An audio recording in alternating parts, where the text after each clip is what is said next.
মাননীয় সদস্যবৃন্দ, আমি এখন মহামান্য রাষ্ট্রপতি জনাব মোহাম্মদ শাহাবুদ্দিনকে তার মূল্যবান ভাষণ প্রদানের জন্য অনুরোধ জানাচ্ছি।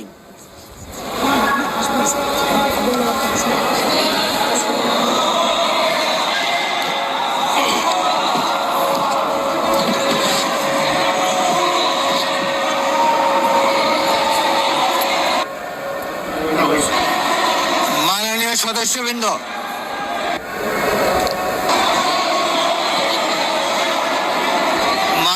সদস্যবৃন্দ, অনুগ্রহ করে আমার কথা শোনার চেষ্টা করুন। মাননীয় সদস্যবৃন্দ, আমরা মহান জাতীয় সংসদে কার্যপ্রণালী বিধি, সংবিধান এবং রেওয়াজসমূহ অনুসরণ করতে চাই।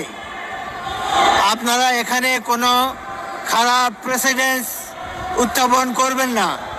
দয়া করে আপনাদের আসনে বসুন এবং মহামান্য রাষ্ট্রপতির ভাষণ শোনার জন্য অপেক্ষা করুন।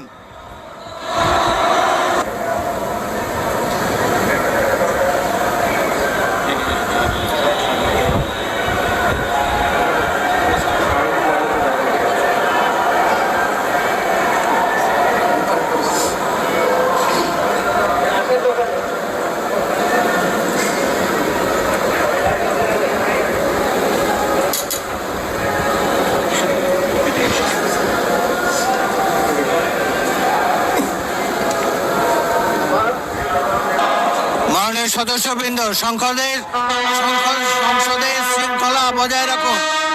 অপেক্ষা করুন ভাষণের জন্য।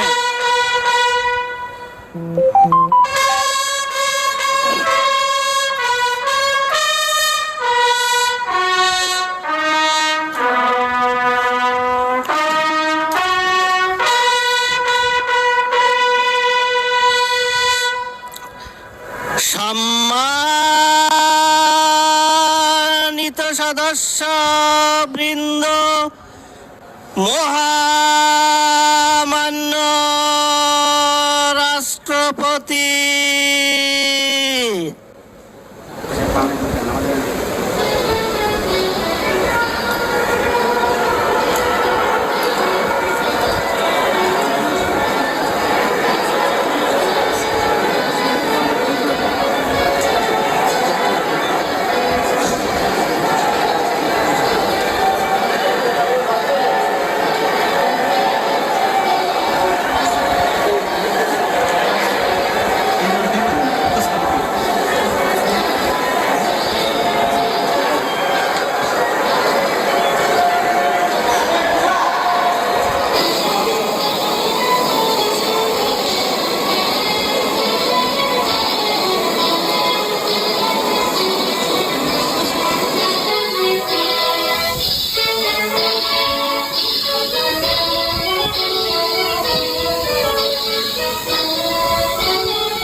সদস্যবৃন্দ,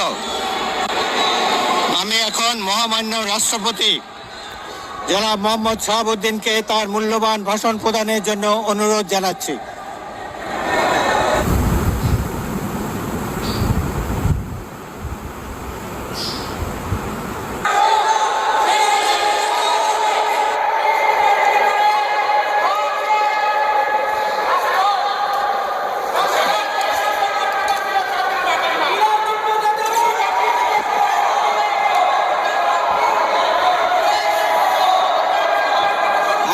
সদস্যবৃন্দ, সংসদের শৃঙ্খলা রক্ষা করুন।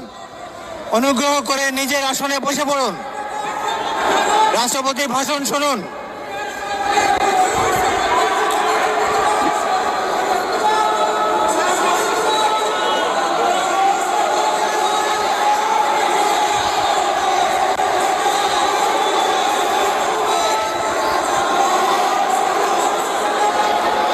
বিসমিল্লাহির রহমানির রহিম। সম্মানিত সংসদ নেতা ও প্রধানমন্ত্রী, জনাব স্পিকার ও ডিপ্টি স্পিকার, হিজ এক্সেলেন্সিস,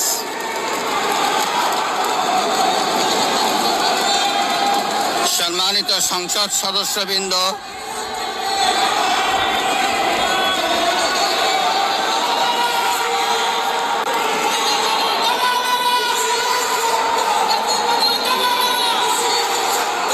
আমন্ত্রিত অতিথিবৃন্দ,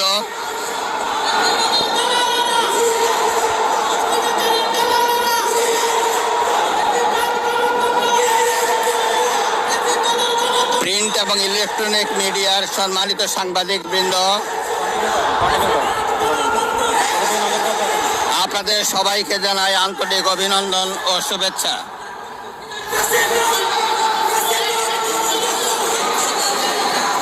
জনাব স্পিকার,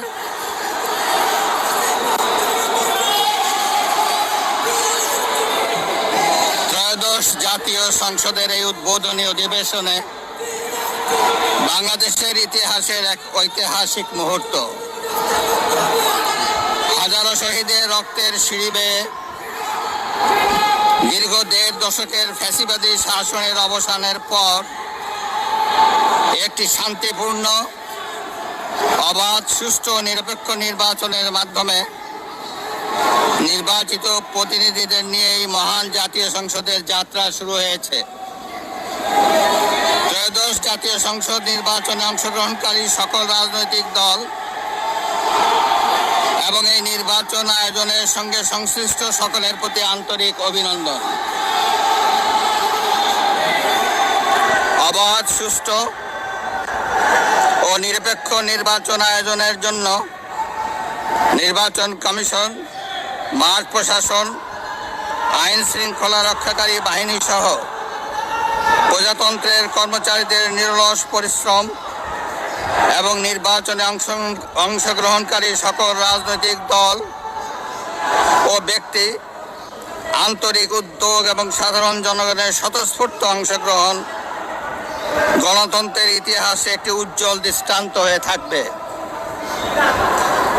বিএনপির চেয়ারম্যান জনাব তারেক রহমানের নেতৃত্বে বর্তমান জাতীয় সংসদে বিএনপি ও সমমনা দলগুলোর 2/3 বেশি আসনে বিপুল ভোটে জয়লাভ করেছে।